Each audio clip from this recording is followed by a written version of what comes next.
আমরা অত্যন্ত শোকাহত। উনি আমাদের মধ্যে নেই। উনি দীর্ঘদিন ধরে অসুস্থ ছিলেন, বাড়িতে ছিলেন। তবু আমাদের মনে একটা ভরসা ছিল যে বুদ্ধ ভট্টাচার্য আছেন। কিন্তু আজকে আমরা গতকাল থেকে আমরা কেউই রাতে সেরমভাবে ঘুমাইনি, বা আমাদের অত্যন্ত স্বজন হারার যে যন্ত্রণা, সেই যন্ত্রণা নিয়েই আমরা আজকে এসেছি তাকে শেষ শ্রদ্ধা জানাতে। বুদ্ধ ভট্টাচার্য অনেকে বলেন ট্র্যাজিক হিরো, কিন্তু বুদ্ধ ভট্টাচার্য মোটেই ট্র্যাজিক হিরো নন।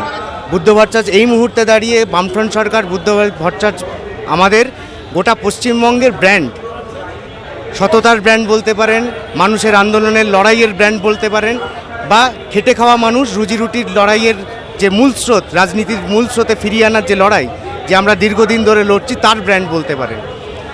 যে গোটা কলকাতাকে কল্লোলিনী দেখতে চেয়েছিল জীবনানন্দের অনুরাগে, কর্মসংস্কৃতি ফিরিয়ে আনতে ডু ইট নাওয়ের মতো তৎপরতা, এক সে এক কোম্পানি, নতুন নতুন ইন্ডাস্ট্রিজ, কৃষি আমাদের ভিত্তি, শিল্প আমাদের ভবিষ্যৎকে সামনে রেখে যে নতুন প্রজন্মের জন্য যিনি ভেবেছিলেন, সেই স্বপ্নের ফেরিওয়ালা কমরেড বুদ্ধদেব ভট্টাচার্য আর নেই। তবে আমাদের শপথ, এই স্বপ্নকে আমরা এগিয়ে নিয়ে যাব এবং এই স্বপ্নকে সফল করার জন্য এই লড়াই আমরা ছাত্র যুবরা করব।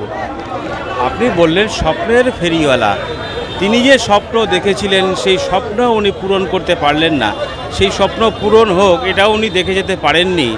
এইটা কতটা বেদনা দেয় আপনাদের যুব আন্দোলনের নেতা হিসাবে? ঠিকই, আমাদের সেই সময়ের যে স্বপ্ন ছিল তাদের, সেটা তারা পূরণ করতে পারেননি ঠিকই, কিন্তু লড়াইটা থেমে থাকেনি। The war is lost but the battle is on. আমরা এখনও লড়ছি, লড়াই হেরেছি, কিন্তু লড়াই দীর্ঘজীবী আমাদের থাকবে। ওনার স্বপ্ন পূরণের লক্ষ্যে আপনাদের ভূমিকা কি হবে আগামী দিনে, এবং আপনাদের এখন যারা এই ছাত্র সমাজ বলেন, যুব সমাজ বলেন, এদের উদ্দেশ্যে আপনাদের কি বার্তা থাকবে যুব ফেডারেশনের রাজ্যের নেতৃত্ব হিসাবে? ছাত্র যুবদের এই মুহূর্তে দাঁড়িয়ে একটাই লক্ষ্য, আমাদের রাজ্য থেকে যে সমস্ত ছেলেমেয়েরা বেকারত্বের জ্বালায় কাজের জন্য পরিযায়ী শ্রমিক হয়ে বাইরে চলে যাচ্ছেন, বা এখানে কাজ পাচ্ছেন না, বাইরে চলে যাচ্ছেন, সেই সমস্ত ছেলেমেয়েদের কর্মসংস্থানের জন্য আমাদের লড়াই। শিক্ষান্তে কাজ, এই সমস্ত কিছু লড়াইকে আমরা আরও এগিয়ে নিয়ে যাব।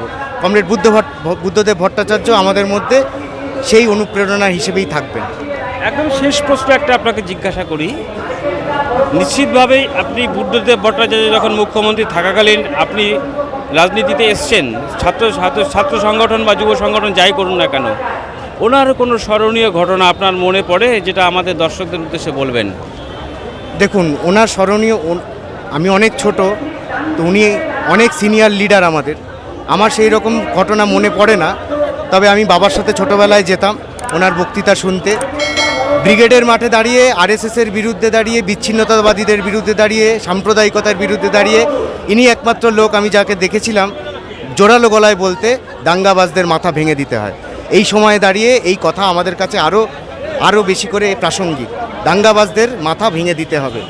এই পশ্চিমবঙ্গ থেকে, গোটা ভারতবর্ষ থেকে আরএসএস সাম্প্রদায়িকতা যা আমাদের চলছে, যা বিভাজনের রাজনীতি চলছে, বুদ্ধদেব ভট্টাচার্য অনেক দিন আগে ব্রিগেডের ময়দানে আমাদের সেই বার্তা দিয়ে গেছিলেন, এদের বিরুদ্ধে আমাদের লড়তে হবে। সেই লড়াই আমাদের জারি থাকবে।